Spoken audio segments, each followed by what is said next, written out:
Welcome back to my channel history डीमर। आज हम लोग पढ़ेंगे ताजमहल के बारे में, जो कि बहुत एन्चेंटिंग एंड फैंटास्टिक फैक्ट्स है यहाँ पे।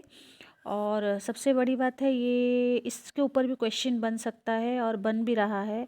बहुत सारी कॉम्पिटिटिव एग्जामिनेशन में ताजमहल के ऊपर क्वेश्चन भी आ रहा है। और फिलहाल हम लोग देखेंगे कि हमारे जो स्टेट सिलेक्शन बोर्ड के द्वारा जो एग्ज़ाम कंडक्ट किया गया था लेक्चरशिप के लिए, उसमें भी एक क्वेश्चन आया था। So let's start. कुछ फैक्चुअल चीज़ देखेंगे और उसके साथ इसके बारे में डिटेल्स में पढ़ेंगे।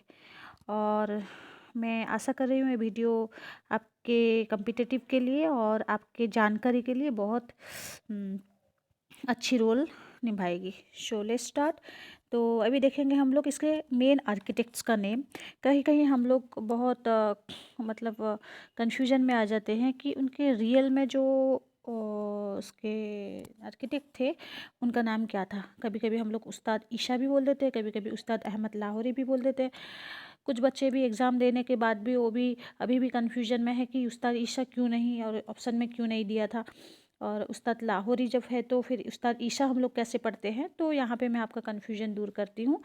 फर्स्ट होता है क्या ना, उस्ताद अहमद लाहौरी जो है वो होते हैं मेन आर्किटेक्ट, जिसे कि मेन आर्किटेक्ट भी बोला जाता है, मेन इंजीनियर भी बोला जाता है। तो ये होते हैं मेन, जो कि इंडियन थे, ठीक है।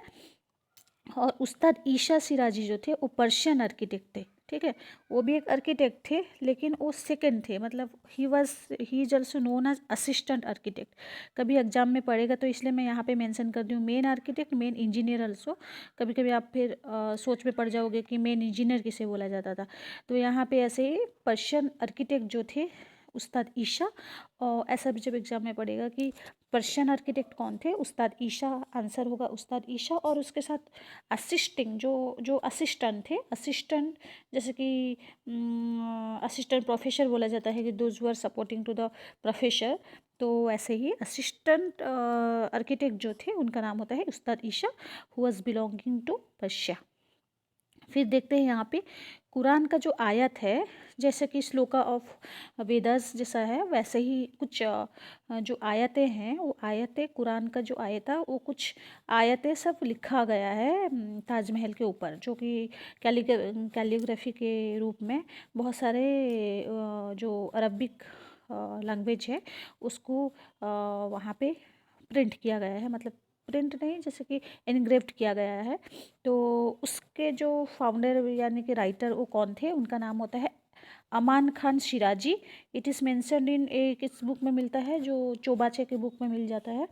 तो फिर और भी एक चीज़ मुझे नया मिला, जो पर्शियन कैलीग्राफर थे उनका नाम था अब्दुल हक। तो मैं अभी तक कंक्लूजन में नहीं पहुंची हूँ कि अमान खान इंडियन थे या नहीं। बट बुक में जो चौबे का बुक है उस बुक में लिखा है अमान खान शिराजी जो थे वो कुरान आयत राइटर थे, जो कि कुरान का आयत जो वहाँ पे लिखा गया है वो है। और उसके साथ और एक चीज़ मिला मुझे, ये उस बुक से नहीं मिला, दूसरे से मिला, जो कि पर्शियन कैलीग्राफी जो था वो है अब्दुल हक, ठीक है। अब्दुल हक को, एक अब्दुल हक जो थे पर्शियन थे, मुझे लग रहा है ये इंडियन होंगे और ये पर्शियन, जैसे कि यहाँ पे आर्किटेक्ट थे। तो पर्शियन कैलीग्राफर जो थे उनका नाम था अब्दुल हक, लेकिन उनको एक टाइटल दिया गया था उनके काम के लिए, उनके काम के लिए एक टाइटल दिया गया था। वो टाइटल का नाम है अमानत खान। इंग्लिश में उसको बोलते हैं दार्जिलिंग वर्च्युसिटी, ठीक है, दार्जिलिंग वर्च्युसिटी, ठीक है। टाइटल गिवन बाय शाहजहां, किसे, अब्दुल हक को। वो टाइटल का नाम क्या है, अमानत खान, ठीक है। फिर देखते हैं, और ये जो काम किए थे ताजमहल का प्रोजेक्ट के ऊपर जो काम किए थे वो ओनली फॉर 6 ईयर्स के लिए काम किए थे, मतलब कैलियोग्राफी लिखने के लिए 6 ईयर्स लगा था उन्हें, पूरा विद इन 6 ईयर्स में पूरा कंप्लीट हो गया था। तो फिर देखते हैं पच्चीकारी काम जो हुआ था। पच्चीकारी हिंदी में क्यों बोलते हैं, मतलब क्या बोलते हैं पच्चीकारी, मतलब जो प्रीशियस स्टोन है, कलरफुल स्टोन्स है, उसको काट कर, उसको तराश कर, उसको जोड़ कर, जो उसका कुछ कुछ हाँ ये देते हैं, मतलब आर्टिस्टिक वे में उसको प्रेजेंट किया जाता है, तो उसे बोलते हैं पच्चीकारी। तो ये पच्चीकारी जो कनौज का जो मोहन लाल था वो बहुत अच्छे से किया था, ठीक है। पच्चीकारी का जो सिस्टम, जो हम लोग ऐसे बोल सकते हैं decoration of different stones, different colourful stones का जो मतलब उसको कौन किए थे, मतलब उसके आर्किटेक्ट कौन थे, यानी कि उसको स्कल्प्ट किए कौन किया था, तो वो होता है कनौज के मोहन लाल। फिर देखते हैं इसका जो कंस्ट्रक्शन हुआ था, इसका कंस्ट्रक्शन हुआ था 22 फीट ऊंचे चबूतरे के ऊपर ही हुआ था। जो ताजमहल का जो नीचा है, जो उसका जो बेस है, उसका बेस 22 फीट हाइट, मतलब चबूतरे के ऊपर में ही ताजमहल बना था। ठीक है, उसका तो यहाँ पे देखते हैं कितना टाइम लगा था, 22 ईयर्स लगा था, 2 डिकेट्स लगा था। और क्या था, उसका जो विड्थ है और इसका जो लेंथ है पूरा इक्वल है, मतलब इसका शेप जो है स्क्वायर शेप है। ठीक है, फिर देखते हैं हाबिल जो थे एक ब्रिटिश, वो ये बोले हैं कि मतलब इसको क्या बोले हैं, ताजमहल के बारे में क्या तारीफ़ किए हैं। तो मैं यहाँ पे हिंदी में लिखी हूँ, बट आप इंग्लिश में भी जब आएगा तो आप समझ सकते हो, और हिंदी में भी आप याद रखना चाहिए, क्योंकि वहाँ पे हिंदी में भी बहुत सारा क्वेश्चन है जो कि जब आप उड़िया में देते हो उड़िया में, उसके नीचे इंग्लिश में देता है, नहीं तो हिंदी या इंग्लिश। नेट का एग्ज़ाम हो और कोई कोई एग्ज़ाम भी जो कि नेशनल लेवल का है हो सकता है, लेकिन पता तो चल जाएगा। ताजमहल एक भारतीय नारी की साकार प्रतिमा है। ठीक है, माने भारत की नारी की एक साकार प्रतिमा है ताजमहल, मतलब it is the symbol of love and affection created towards a women, means it is the epitome of women. फिर देखते हैं मुमताज़ डॉटर ऑफ आसफ खान थी। मुमताज़ का जो पापा जो थे, उसके अब्बू जो थे, उनका नाम था आसफ खान। और आसफ खान के बारे में भी आपको पता होगा, मैं यहाँ पे डिटेल्स नहीं बोलूँगी। ये भी एक शाहजहां के प्रिय इंसान थे वो, उनकी जो बेटी थी मुमताज़। ठीक है, और ये जो मुमताज़ का जो मौत हुआ, वो 14 नंबर की बेबी को जब पैदा कर रही थी, मतलब इसका मतलब वो ऑलरेडी 13 बच्चे की माँ थी, और 14 नंबर के बच्चे पैदा करने के टाइम में ही वो मर गई। फिर देखते हैं अकॉर्डिंग टू ट्रैवेनियर क्या बोले हैं, वो भी बहुत इंटरेस्टिंग फैक्ट बोले हैं। उनके मुताबिक 20,000 वर्कर्स काम किए हैं for the construction of Taj Mahal. 22 years लगा है टू कंप्लीट ताजमहल।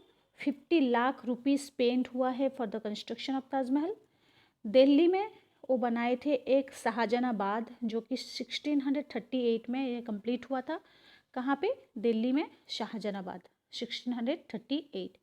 और क्या है, लाल किला एक तो बनाए थे, वो तो मालूम है, लेकिन उसका और एक नाम है किला ए मुबारक, और एक है भाग्यवन दुर्गा।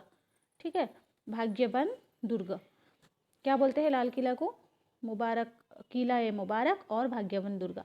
और लाल किला जो बनाया गया था, उसका जो वास्तुकला के बारे में जो आइडिया दिया गया था, वास्तुकला दिया गया था, वास्तुकला के मुताबिक जो बना है, उसके जो आर्किटेक्ट है, मतलब वो हैं हमीद और अहमद। हमीद एक है और एक कौन है ना, अहमद भी एक है। ठीक है, वास्तुकला के बारे में बोले हैं। और क्या है, इसका जो एंट्रेंस है, एंट्रेंस को लाहौरी गेट बोलते हैं। Through the Lahori gate that is the entrance of Lal Qila. और फिर देखते हैं दिल्ली में एक जमा मस्जिद है। It was built by Shah Jahan and it was made of red sandstone.